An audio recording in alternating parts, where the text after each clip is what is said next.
Shalom kekasih Kristus. Tentunya kita dalam menjalani kehidupan berharap tidak ingin adanya kegagalan. Para pendengar renungan melekat dalam Tuhan, tidak lupa saya mengucapkan salam waktunya mengalami terobosan. Kekasih Kristus, untuk kita mengalami terobosan hidup, hendaklah kita memiliki sudut pandang yang positif saat kita menjalani proses kehidupan. Mari kita berdoa.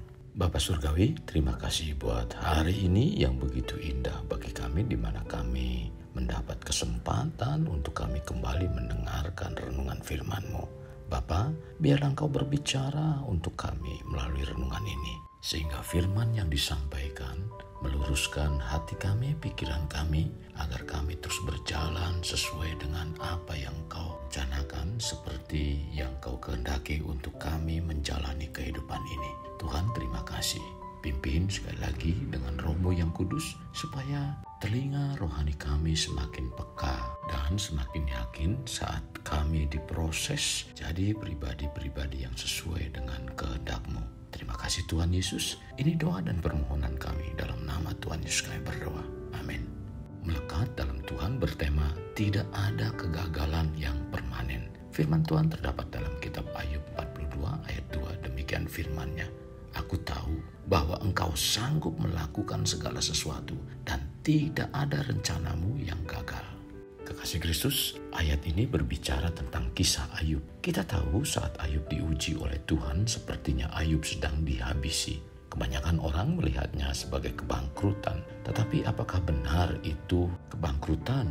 Ketika Ayub dihabisi dengan bisul-bisul panas yang parah dari telapak kakinya sampai ke ujung kepalanya, kebanyakan orang akan mengatakan bahwa Ayub sedang terkena kutuk. Tetapi apakah benar Ayub terkena kutuk? Tidak.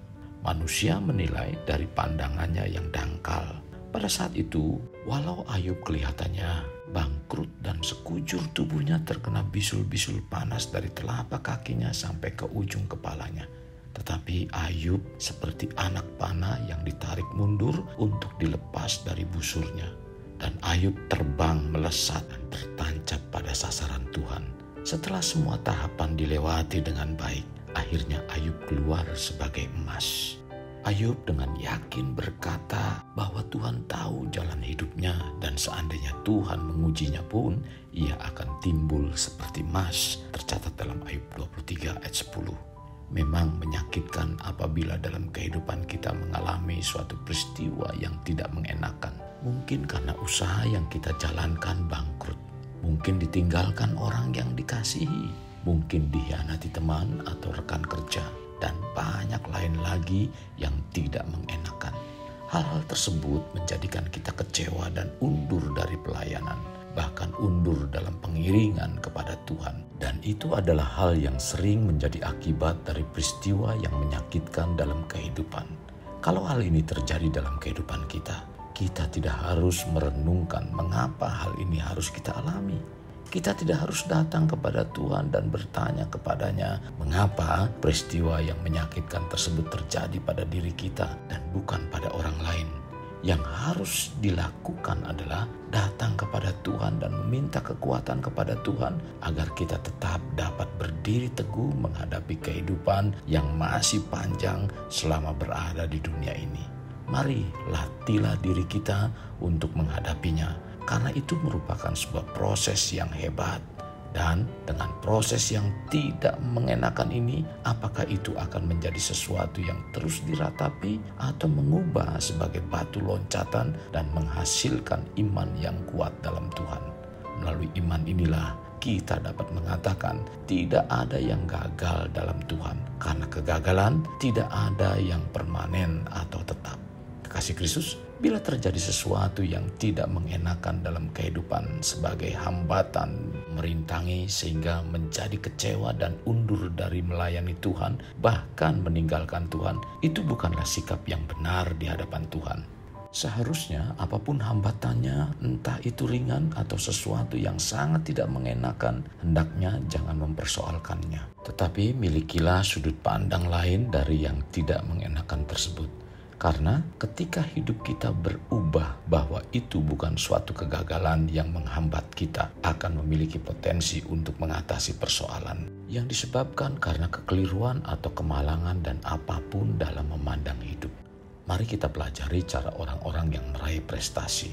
Mereka memandang pengalaman-pengalaman negatif yang tidak mengenakan, bahkan yang sering dianggap oleh banyak orang sebagai kegagalan, mereka mengubahnya menjadi batu loncatan.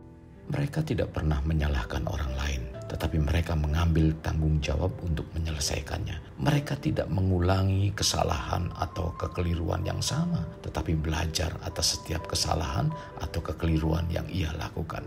Mereka tidak trauma terhadap kegagalan, tetapi membangun sikap positif dan berjuang untuk mengalami kemajuan dari kegagalan.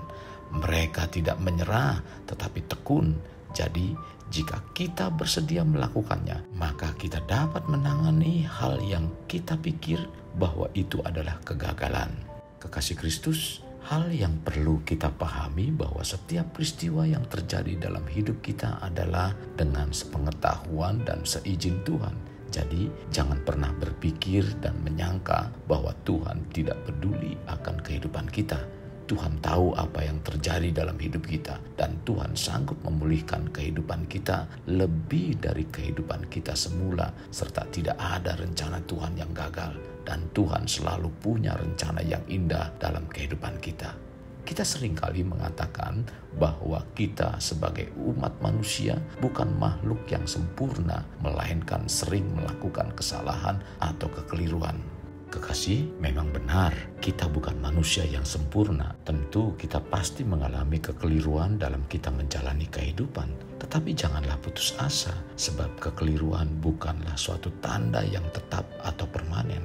Sekalipun kita membuat kekeliruan atau kesalahan, janganlah berkecil hati karena hal tersebut, dan jangan menganggap sebagai sesuatu yang memalukan, melainkan jadikanlah itu sebagai langkah untuk meraih sukses.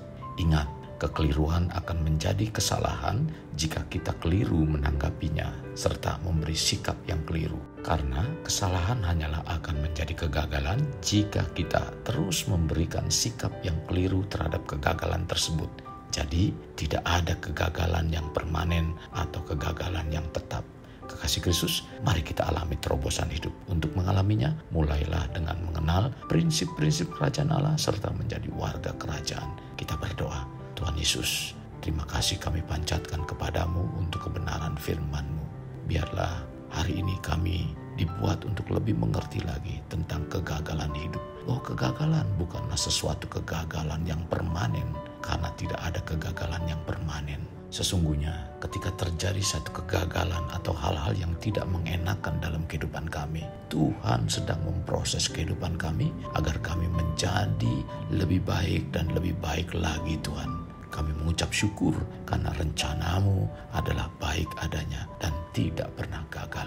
Tuhan, bukakan hati kami terus untuk diisi dengan kebenaran firman-Mu, di mana kami semakin kuat di dalam Engkau dan kami semakin mengerti tentang apa yang hendak Engkau kerjakan dalam kehidupan kami, baik masa depan kami, baik pekerjaan, rumah tangga, dan semuanya tentu Tuhan merancangkan yang baik. Terima kasih Tuhan Yesus, pimpin kami dan kuatkan kami dengan Roh-Mu yang kudus untuk senantiasa melekat dengan Engkau. Ini doa kami, dalam nama Tuhan Yesus kami berdoa. Amin. Kasih Kristus, mari kita akhiri dengan mengedahkan kedua tangan kita. Terimalah anugerah berkat dari Allah Bapa, kasih sayang daripada Yesus Kristus, dan persekutuan dengan Roh Kudus yang mencurahkan berkat secara rohani, berkat secara jasmani, dan berkat secara ekonomi, di mana berkat Abraham, berkat Ishak, berkat Yakub dicurahkan dan dilimpahkan dari saat sekarang sampai Maranatha tiba, dalam nama Tuhan Yesus. Amin.